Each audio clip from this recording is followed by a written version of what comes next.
봉독하겠습니다. 예수 그리스도의 계시라. 이는 하나님이 그에게 주사 반드시 속히 일어날 일들을 그 종들에게 보이시려고 그의 천사를 그 종 요한에게 보내어 알게 하신 것이라. 요한은 하나님의 말씀과 예수 그리스도의 증거 곧 자기가 본 것을 다 증언하였느니라. 이 예언의 말씀을 읽는 자와 듣는 자와 그 가운데 기록한 것을 지키는 자는 복이 있나니 때가 가까움이라. 요한은 아시아에 있는 7교회에 편지하노니 이제도 계시고 전에도 계셨고 장차 오실리와 그의 보좌 앞에 있는 7영과 또 충성된 증인으로 죽은 자들 가운데에서 먼저 나시고 땅의 임금들의 머리가 되신 예수 그리스도로 말미암아 은혜와 평강이 너희에게 있기를 원하노라. 우리를 사랑하사 그의 피로 우리 죄에서 우리를 해방하시고 그의 아버지 하나님을 위하여 우리를 나라와 제사장으로 삼으신 그에게 영광과 능력이 세세토록 있기를 원하노라. 아멘. 볼지어다 그가 구름을 타고 오시리라. 각 사람의 눈이 그를 보겠고 그를 찌른 자들도 볼 것이요 땅에 있는 모든 족속이 그로 말미암아 애국하리니 그러하리라. 아멘.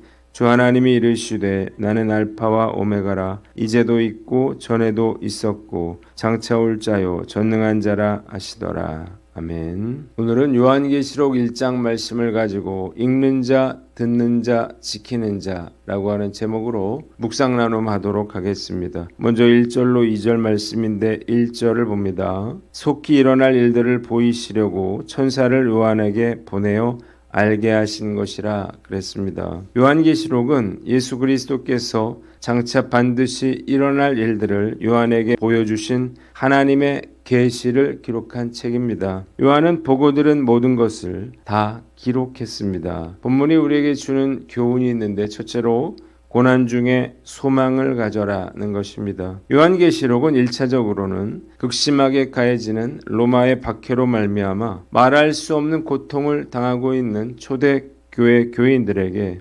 그리스도는 반드시 자기 백성들에게 악을 행하는 박해자들과 악인들을 심판하시사 궁극적으로 승리하시어 자기 백성들을 구원하실 것이라고 하는 사실을 알림으로 희망과 위로를 주기 위해 쓰여진 책입니다. 요한이 요한계시록을 기록할 당시 상황은요, 정말 극도로 절망적인 상황이었습니다. 그리스도를 증거한다고 하는 이유로 절의 고도요 악명 높은 유배지 바모섬에서 80이 넘은 노구를 이끌고 유배 생활을 하면서 강제 노역에 시달리고 있었기 때문입니다. 이는 사도 요한에게는요 실로 견디기 어려운 고초였을 것입니다. 그러나 이러한 고통은요 유독 사도 요한에게만 닥친 것은 아니었습니다. 이미 모든 사도들은 다 순교했고요. 그 외에도 수많은 성도들이 로마 황제를 경배하지 않고 단지 예수 그리스도를 믿는다는 이유로 돌에 맞아 죽고 칼에 죽고 맹수의 밥이 되기도 하고 십자가에 달려 죽었습니다. 때문에 주님은 요한 사도를 통해서 예수님께서 다시 오셔서 이런 모든 악을 심판하시고 자기 백성들을 구원하실 것임을 알리심으로 그들에게 희망과 위로를 주기를 원하셨던 것입니다. 요한 사도는 놀라운 계시를 받았어요. 그의 낙심은 기쁨과 확신으로 바뀌었고 은혜로 가득 찼습니다. 또한 요한 사도의 계시를 들은 초대교회 교인들 역시 죽음도 두려워하지 않고 끝까지 믿음을 지킬 수가 있었습니다. 한 어머니와 그녀의 어린 아들이 기독교에 가담했다는 이유로 로마의 원형극장에 던져졌습니다. 잠시 후에 사자굴의 문이 열렸는데요. 굶주린 사자들은 으르렁거리면서 달려오기 시작했습니다. 어린 아들은 무섭게 달려드는 사자를 보고서 어머니의 품에 꼭 안기면서 울부짖었습니다. 엄마 무서워요. 어머니는 아들의 몸을 꼭 안아주면서 조용히 위로해 주었습니다. 얘야 눈을 꼭 감고 조금만 참아라. 그러면 곧 눈앞이 환하게 밝아올 것이란다. 초대교회 성도들은요 핍박을 받아 감옥에 끌려가고 또 매를 맞으면서도 심지어는 사자굴에 던져지면서도 기뻐하고 또 기뻐했습니다. 이는 저들의 마음속에 천국에 대한 소망이 충만했기 때문이에요. 그들은 비록 지금은 로마 제국의 압제 아래 고통받고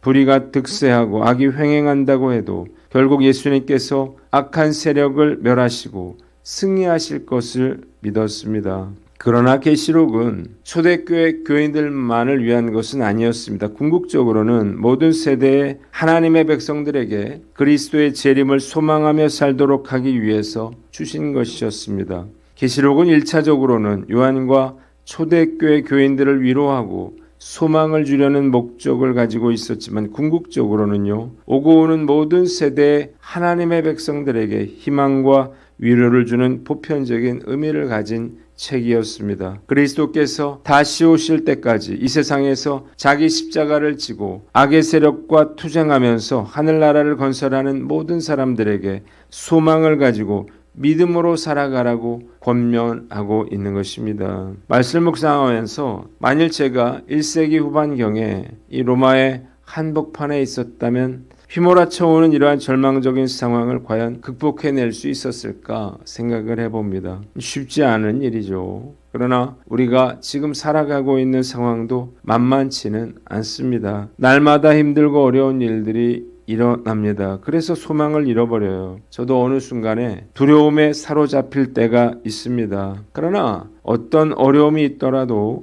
낙심하거나 두려워해서는 안 될 것입니다. 주님께서 다시 오셔서 모든 고통받는 자들을 위로하시고 회복시켜 주실 날이 멀지 않았기 때문이에요. 요한 사도나 초대교회 교인들처럼 어떤 어려운 상황 속에서도 예수님의 승리하심을 믿고 포기하지 않고 주님을 따라가는 저와 여러분들 되시기를 바랍니다. 두 번째는 늘 깨어있으라는 것입니다. 요한 사도는요, 이 계시를 사람들에게 전하면서 이 일들이 속히 일어나리라 말했습니다.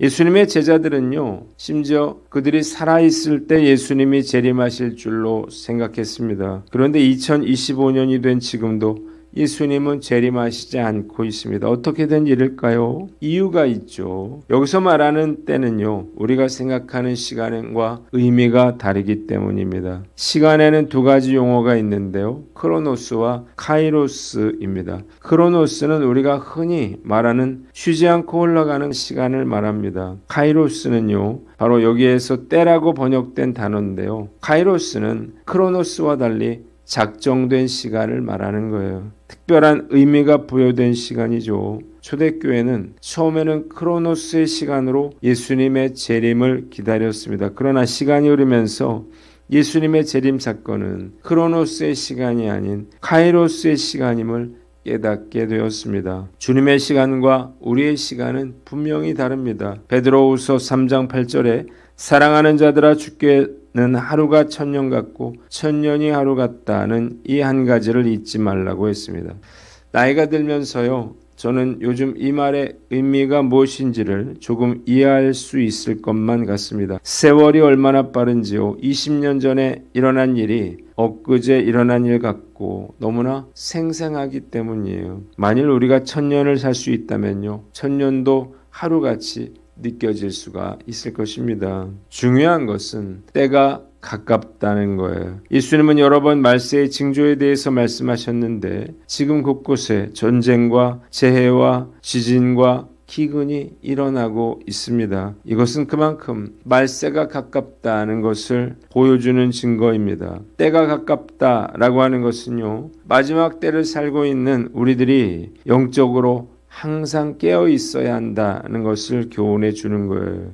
오늘 난 어떤가 스스로를 돌아보고 주님 말씀대로 언제라도 예수 그리스도의 재림을 맞기에 부끄러움이 없도록 항상 깨어있는 저와 여러분들 되시기를 주님의 이름으로 축원합니다. 두 번째 3절인데 이 말씀을 읽는 자와 듣는 자와 기록된 것을 지키는 자들은 복이 있나니 그랬습니다. 요한은 이 예언의 말씀을 읽는 사람, 듣는 사람, 기록된 것을 지키는 사람이 복이 있는 사람이라고 말합니다. 기록된 예언들이 이루어질 때가 가까이 왔기 때문이에요. 본문이 우리에게 주는 교훈이 있는데 말씀을 읽고 듣고 지키라는 것입니다. 주님께서 계시록을 주신 목적은요, 재림과 심판의 때가 가깝기 때문에 기록된 말씀을 읽고 기록된 것을 지키도록 하기 위해서였습니다. 이 세상에 대환란이 임하고요. 예수님이 세상을 심판하시기 위해서 재림하실 것이기 때문입니다. 많은 성도들이 세상 사람들처럼 무엇을 먹을까, 무엇을 마실까, 무엇을 입을까를 고민하며 살고 있습니다. 만일 대환란과 주의 재림이 가깝다는 사실을 아는 사람이라면요, 결코 이렇게 살지 않을 것입니다. 곧 세상이 다 무너지고 말 것이기 때문이에요. 주님은 요한계시록 22장 7절에 보라 내가 속히 오리니 이 책의 예언의 말씀을 지키는 자가 복이 있으리라 말씀하셨습니다. 또한 계시록 22장 12절에 보라 내가 속히 오리니 내가 줄 상이 내게 있어 각 사람에게 그의 일한 대로 갚아주리라고도 말씀하셨습니다. 정말 복받은 사람은 이 사실을 알고 기록된 말씀을 읽고 지켜 행하는 사람이라는 사실을 깨달으시기를 바랍니다. 그래서요, 우리가 말씀을 읽고 묵상하는 일을 게을리하지 말아야 합니다. 이 말씀이 우리에게 축복을 가져다 주기 때문이에요. 우리는요, 병과 같습니다. 무엇을 담느냐가 내가 누구인가를 결정하는 것입니다. 날마다 말씀을 읽고 묵상하면요, 말씀으로 채워져서 말씀의 사람이 됩니다. 그러나 세상의 것을 보고 생각하면요, 육의 사람이 되는 것입니다. 이런 면에서 목사는 정말 좋은 직업이라는 생각이 들어요. 늘 말씀을 읽고 묵상하고 전해야만 하기 때문이에요. 저는 주일 아침이 되면요, 가슴이 뜁니다. 그리고 예배 때 말씀을 증거할 때 가장 큰 희열을 느낍니다. 더 중요한 것은요, 말씀을 지켜 행하는 것입니다. 하나님께서 하라는 것을 하고요, 하지 말라는 것은 하지 말아야 하는 것입니다. 말씀을 읽는 자와 듣는 자와 지키는 자가 복이 있다고 하신 주님의 말씀을 깊이 명심하고 이를 행함으로 마지막 날 주님 앞에 설 때에 큰 축복을 받는 저와 여러분들 되시기를 주님의 이름으로 축원합니다.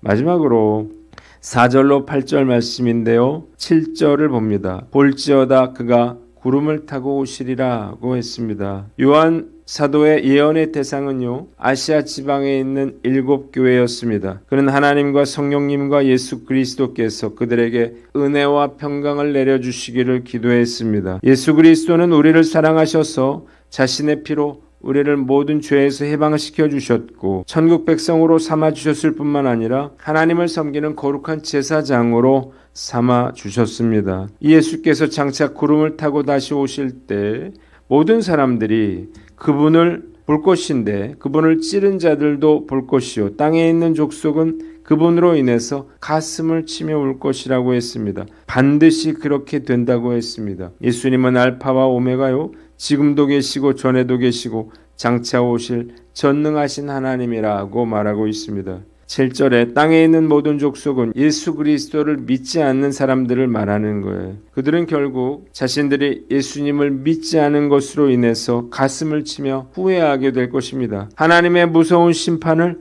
피할 수가 없기 때문이에요. 그리고 예수님을 찌른 자와 같이 기독교를 핍박했던 자들 역시 심판을 피할 수가 없습니다. 본문이 우리에게 주는 교훈이 있는데 재림의 날을 준비하라는 것입니다. 우리가 분명하게 알아야 할 것은 때가 가깝다는 것입니다. 예수님이 여러 번 말세의 징조에 대해서 말씀하셨는데요, 지금 그만큼 말세가 가깝다는 사실을 우리는 알고 있습니다. 때가 되면요, 주님의 계시는 반드시 성취될 것입니다. 그래서 말세를 살아가고 있는 우리들은 반드시 주의 날을 준비하며 살아야 하는 것입니다.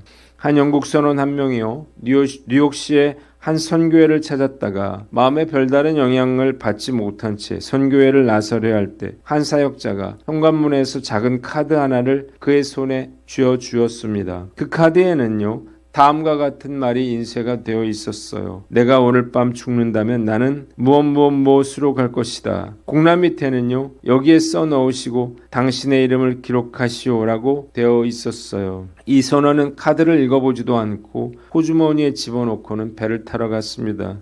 영국으로 돌아가는 항해 도중에 그는 갑판 위의 높은 곳에서 떨어져서요, 다리가 부러졌어요. 사람들이 그를 선실로 데려다 주어 누워있는 동안에 그 선교회에서 준 카드가 생각이 나서 꺼내 보았습니다. 내가 오늘 밤 죽는다면 나는 땡땡땡으로 갈 것이다. 이 카드를 보고요. 그래, 내가 정직하게 이 공란에 채워 넣는다면 지옥으로 가야 한다고 써야 할 거야. 그러나 그렇게 써놓을 수는 없어 라고 생각을 했어요. 침대에 누운 채로 그는 예수 그리스도를 자신의 주님과 구주로 영접하고 카드에 내가 오늘 밤 죽는다면 나는 천국으로 갈 것이다 라고 써 넣었어요. 이후에 그는 다시 뉴욕에 돌아와 그 선교에 들어가서 자신의 이름을 서명한 카드를 제출했습니다. 만일 제가 그런 카드를 가지고 있다면요, 이 공란에 무엇이라고 써 넣을까 생각해 봤어요. 물론 나는 천국으로 갈 것이다 라고 담대하게 써 넣어야 할 것입니다. 그러기 위해서는 반드시 천국을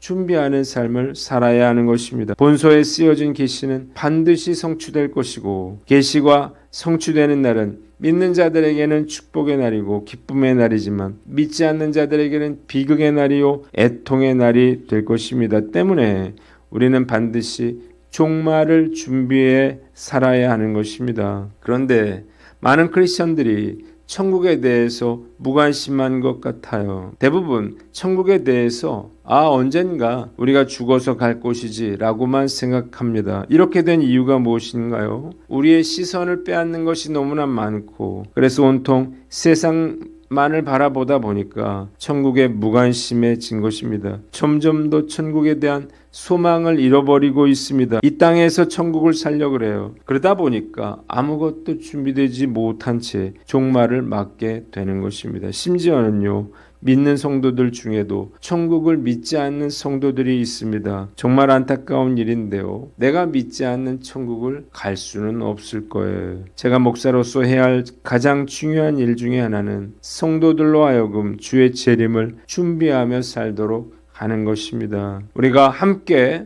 천국에서 우리 성도들을 만날 날을 기대하며 주어진 사명에 최선의 노력을 다할 것을 다짐해 봅니다. 기도하겠습니다. 하나님 아버지, 고난 중에 소망을 가지고 늘 깨어 있고 말씀을 읽고 지켜 행하며 재림의 날을 준비케 하여 주시옵소서.